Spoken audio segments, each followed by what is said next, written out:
it was fun, but we had so much fun at Lake Tahoe this about a month ago, climbing mountains. And one day, we were all together, like all the five of us in the family. We climbed that mountain, and it was like a bare rock on top. So we're standing there looking at this beautiful lake on one side, beautiful lake on the other side. And I strolled a little bit by myself, and then I sat down, and the first thing I saw on that bare rock was a very tiny branch, like sprout of a pine tree, like a fresh, and it was just like, we're growing a bare rock. And so I looked into it, and I saw that it actually cracked the rock. It somehow just cracked it a little bit, and it was such an icon at that moment, because Tolkien talks a lot about in the Lord of the Rings and in the Silmarillion. He talks about the power of growing.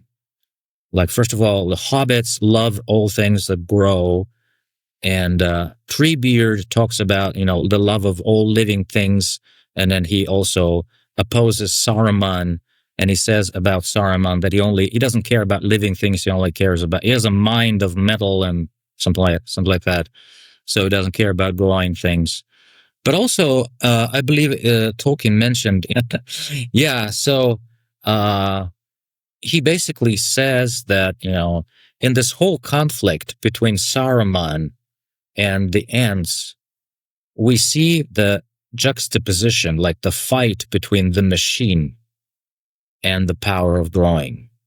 And basically what he calls the machine is or magic, black magic. He kind of equates the two. He basically says that it's like using any external means or devices or apparatus to impose your will on the world, like bulldoze other people's wills. And this machine is the technology, basically, or magic that helps you do this quickly and efficiently. Whereas he says the opposite of that is what he calls the magic of Ents, which is not magic at all, actually. It's like art. It's subcreation. And the way he compares, actually, the way he opposes the two is really curious to me. Is because he says, like, for example, elvish ropes. Elvish ropes or elvish robes. They look really magical because they have all these qualities, incredible qualities. And yet, he says, the way that they were made is entirely different from the way that the orcs or Saruman would make something and then call it technology.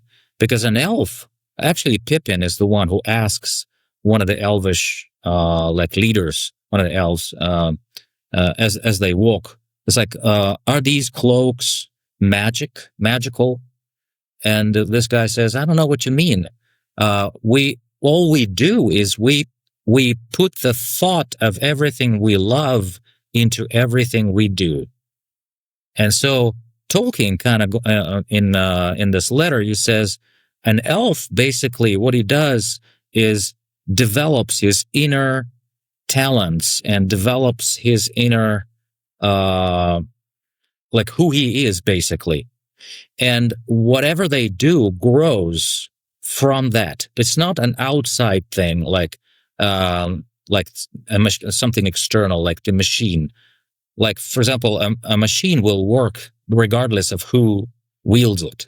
I mean, you just press a button or pay cash to someone. Like, money is the machine because it doesn't care who holds it, Whereas with art, it doesn't work that way. I mean, if you create a piece of art or if you craft a lesson as a teacher, it has to grow from you. It has to kind of spring. And so Tolkien kind of describes this interesting tension between two types of, I don't know how to call this. One is technology or black magic, which is the weapon, the power of the enemy. And another one is basically subcreation or art. So an elf would first and foremost listen to the music of Iluvatar in everything around him. And then he would pick up his chisel and start carving a boat.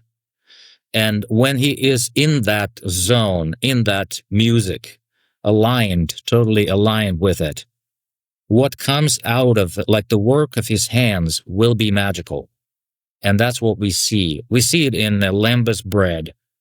We see it in the super light boats, in fials, in the buildings, in the elvish rope, right, and all kinds of things. The elves, when even in the swords, because Frodo's sword was elvish, the sting, and it would have this capacity to glow when orcs were near, and things like that. So it's not magic. There was no button to push, but it would be like in something inherent in the elves, I guess. Yeah. Well, the thought that comes to my mind is it's alive. Yes. When you that word magic, right? There's life imbued within it, even though its form is not necessarily organic as we think of a biological being. But there's something about it that carries the life of its creator into whatever it's used and designed for. That is also poetic and beautiful within the very fabric of its being. Mm-hmm. So I think that's what he's getting at. Yeah. As you mentioned, the sort of coming out from within too, I think about obviously the trees are coming forth from the earth, just as that little sapling cracked the rock. You have Treebeard and the Ents in the forest coming from the ground versus Saruman's forces, wielding things on the outside, shaping it to their will. I would imagine Treebeard's being shaped because, as you described, the elves being in alignment with the music. And I think we've all experienced that.